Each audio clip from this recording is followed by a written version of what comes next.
الحمد لله رب العالمين والعاقبة للمتقين والصلاة والسلام على سيد الأنبياء والمرسلين وعلى آله وأصحابه أجمعين، أما بعد.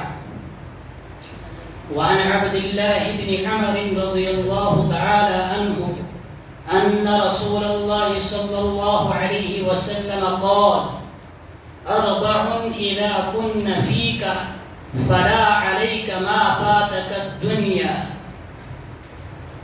حفظ أمانة، وصدق حديث، وحسن خليقة، وعفة في طعمة، أو كما قال عليه الصلاة والتسليم. رواه أحمد والبيهقي في شعب الإيمان. معزز سامعین کرام، میرے آپ حضرات کے سامنے ایک حدیث مبارکہ پڑھی ہے۔ اس حدیث مبارکہ میں نبی اکرم صلی اللہ علیہ وسلم نے 4 چیزوں کا تذکرہ کیا ہے۔ گویا کہ اس حدیث کے اندر پورا دین اسلام سمٹ کر آیا ہے۔ نبی اکرم صلی اللہ علیہ وسلم نے فرمایا: اربع اذا کن فیک، 4 ایسی عظیم خصلتیں ہیں، اذا کن فیک، جب یہ چاروں کی 4 آپ کے اندر آ جائے، تیرے اندر آ جائے، فلا علیک ما فاتک الدنیا، تو اس وقت اگر دنیا تیرے ہاتھ سے نکل جائے گی تو اس کی کوئی پرواہ نہیں کرنا۔ دنیاوی چیزیں اگر تجھ کو حاصل نہ ہو تو ان کی پرواہ نہ کرنا، اگر یہ 4 چیزیں تجھ کو حاصل ہو چکی ہے۔ سب سے پہلی چیز نبی اکرم صلی اللہ علیہ وسلم نے فرمایا: حفظ امانت، اگر تیرے اندر امانت داری آ چکی ہے تو پھر دنیا فوت ہو جائے کوئی پرواہ نہیں کرنا۔ امانت کے سلسلے میں قرآن کریم میں اللہ رب العزت نے فرمایا: ان تؤدوا الامانات الى اہلها، کہ امانتوں کو ان کے اہل تک پہنچاؤ جو اس کا اہل ہے۔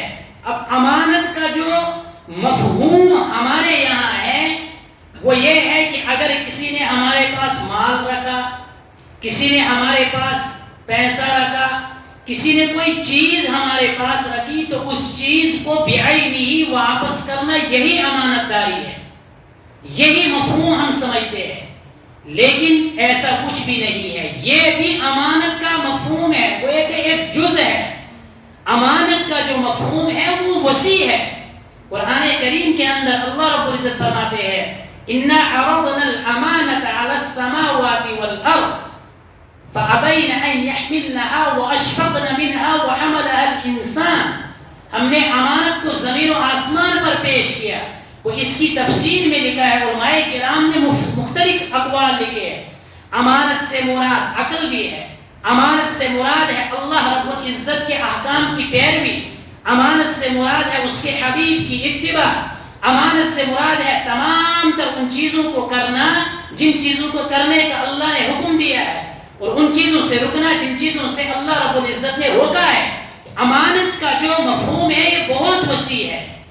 اس امانت کے متعلق نبی اکرم صلی اللہ علیہ وسلم نے حدیث پاک میں فرمایا: آیت المنافق 3، اذا حدث کذب، واذا وعد اخلف، واذا اؤتمن خان، کہ منافق کی 3 خصلتوں میں سے ایک خصلت یہ ہے کہ وہ بے ایمانی کرتا ہے، اس کے پاس اگر امانت رکھی جائے تو وہ اس امانت میں خیانت کرتا ہے۔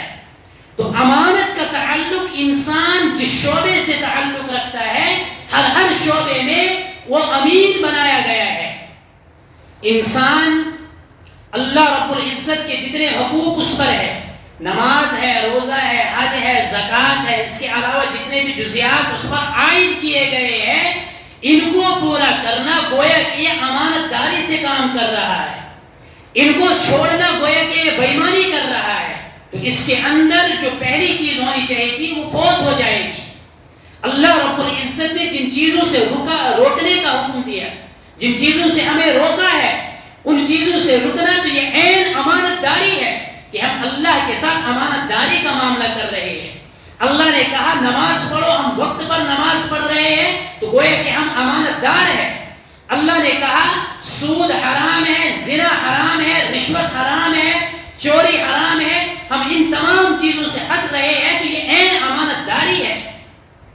اللہ نے حکم دیا کہ میرے حبیب کی اتباع کرو، میرے حبیب کے احکام کو مانو، ہم مان رہے ہیں تو یہ عین اتباع ہے، عین امانت داری ہے۔ نبی اکرم صلی اللہ علیہ وسلم نے کہا کہ اپنا جسم ایسا بناؤ جیسا میرا ہے، میری زندگی جیسی ہے ایسی اپنی زندگی بناؤ، کامیاب ہو جاؤ گے۔ یہ امانت داری ہے۔ اگر ہم اس میں آپ علیہ الصلوۃ والسلام کی زندگی کے مطابق اپنی زندگی نہیں گزار رہے ہیں تو سمجھ لینا ہم عین بے ایمان ہیں، ہم بے ایمانی کر رہے ہیں اور ہم کو خیال بھی نہیں ہے۔ حضور نے کہا داڑھی رکھو، ہم رکھ رہے ہیں تو سمجھ لینا امانت داری ہے، ہم حضور کے ساتھ وفائی کر رہے ہیں۔ اس کو کاٹیں گے تو سمجھ لینا ہم بے وفا ہیں، جو ہمارے دلوں سے خیال نکل چکا ہے۔ حضور نے کہا کہ سنت جو ہے اس کو اپنانا، چلتے پھرتے اٹھتے بیٹھتے میرے طریقہ کار کو اپنانا، اپنی زندگی کے ہر موڑ پر میری سنت کی اتباع کرنا۔ حضور نے کہا ان چیزوں سے رکو، یہ تمہارے لیے مہلک ہے، تم کو ہلاک کرنے والی ہے۔ اگر ہم ان سے رک رہے ہیں، ان چیزوں کو چھوڑ رہے ہیں تو سمجھ لینا کہ ہم امانت داری سے کام نبھا رہے ہیں۔ ہم گھر میں ہیں تو گھریلو اعتبار سے ہم دیکھیں گے کہ گھر میں جو راز کی باتیں ہیں اگر ہم ان کو راز کی حد تک رکھتے ہیں تو ہم امانت دار ہیں۔ والدین نے کوئی چیز ہمیں دی ہے، ہم نے اس میں وہی کیا جو والد کا حکم تھا، سمجھ لینا ہم امانت دار ہیں۔ اگر اس کے خلاف کیا سمجھ لینا ہم نے خیانت کی ہے، ہم بے ایمان ہیں اور ہم کو احساس نہیں ہے۔ تو دینی احکام کے متعلق جو احکام ہم پر عائد ہے ان کو کریں تو امانت داری، جن سے رکنے کا حکم ان کو چھوڑے تو یہ امانت داری۔ گویا کہ امانت کا جو مفہوم ہے یہ بہت وسیع ہے، کسی کو کسی چیز کا ذمہ دار بنا دیا۔ مثلا مدارس کے اندر کوئی استاد ہے، اس کو رکھا اس لیے گیا ہے کہ وہ بچوں کو پڑھائے، اس کو اجرت دی جا رہی ہے، اس کو ذمہ داران نے کہا ہے یہ کرنا ہے یہ کرنا ہے یہ کرنا ہے، وہ اس چیز کو نہیں کر رہا ہے تو وہ بے ایمانی کر رہا ہے، گویا کہ وہ ایک بہت بڑے جرم کے اندر مبتلا ہے، بہت بڑے گناہ کے اندر مبتلا ہے، اس کو احساس تک نہیں ہے۔ اس کو کہا ہے اس طریقے سے چلنا ہے، وہ اس طریقے کو چھوڑ کر دوسرا طریقہ اختیار کر رہا ہے، تو یہ عین بے ایمانی ہے۔ مدارس کے اندر طالب علم پڑھنے کے لیے آیا تو اس کی امانت داری یہ ہے کہ جو استاد اس کو پڑھائے اس کو یاد کر کے آنا ہے، نہیں کر رہا ہے یہ بے ایمانی ہے، یہ امانت داری نہیں ہے، یہ خیانت ہے۔ تو یہ ایک سنگین جرم ہے جس کے بارے میں نبی اکرم صلی اللہ علیہ وسلم نے فرمایا کہ منافق کی علامتوں میں سے ایک علامت یہ ہے کہ اذا اؤتمن خان، جب اس کے پاس امانت رکھی جائے تو وہ اس امانت میں خیانت کرتا ہے۔ تو امانت کا تعلق بہت ساری چیزوں کے ساتھ ہے۔ ملازم ہے، اس کو ملازم اس لیے بنایا گیا ہے کہ جو چیز کرنے کے لیے اس کو کہی گئی ہے اس کو وہ کرے۔ اگر وہ اس چیز میں خلاف ورزی کر رہا ہے، قانون کا پالن نہیں کر رہا ہے، قانون کو چھوڑ رہا ہے، اس کو کہا ہے 10 سے 4 بجے تک تجھے ڈیوٹی دینی ہے، 4 سے 10 تک تجھے اس چیز میں لگے رہنا ہے، تجھے یہ کام کرنا ہے، وہ اگر 1 گھنٹہ آدھا گھنٹہ بھی رفو چکر ہوتا ہے تو سمجھ لینا یہ بے ایمان ہے، اس کے اندر وہ ہے کہ منافق کی علامتوں میں سے ایک علامت ہے، تو کہاں سے وہ کامیاب ہوگا؟ نبی اکرم صلی اللہ علیہ وسلم نے کامیابی کے لیے بتایا کہ دنیا کی چیزیں، دنیا کی لذتیں، دنیا کی آرائش آسائش، دنیا کی تمام تر چیزیں اگر تجھ سے فوت ہو جائے گی کوئی پریشانی نہیں ہے، اگر یہ 4 چیزیں تیرے اندر ہو تو اب خود ہم نے فیصلہ کرنا ہے کہ جس چیز پر ہمیں امانت دار بنایا گیا ہے ہم اس میں امانت داری سے کام کر رہے ہیں یا بے ایمانی کر رہے ہیں، چاہے وہ حقوق اللہ ہو، حقوق العباد ہو، اللہ کے احکام کے ساتھ ان کا تعلق ہو، حضور کے احکام کے ساتھ تعلق ہو، آپسی تعلق ہو، بھائی بھائی کا تعلق ہو، آپ نے کسی کو رازدار بنایا، کسی مجلس میں کوئی بات ہوئی تو وہ امانت کی بات تھی، آپ نے اس کی حفاظت کرنی ہے، اس کو باہر نہیں پھیلانا ہے۔ کسی بھائی نے آپ کو اعتماد سے کوئی بات بتلائی تو اس کو اپنے تک محدود رکھنا ہے، دوسرے کو نہیں نہیں بولنا، یہ امانت داری ہے. اگر آپ نے بولا تو یہ بے ایمانی ہے.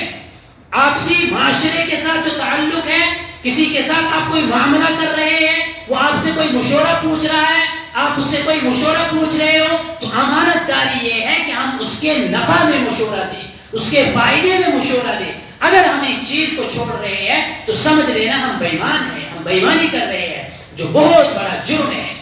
تو سب سے پہلی چیز جو تھی کامیابی کے لیے وہ یہ تھی کہ حفظ امانت، انسان کے اندر امانت کی حفاظت کا جذبہ آ جائے، انسان امانت کا حفاظت کرنے والا بن جائے. سب سے پہلی چیز یہ نبی اکرم صلی اللہ علیہ وسلم نے فرمائی. دوسری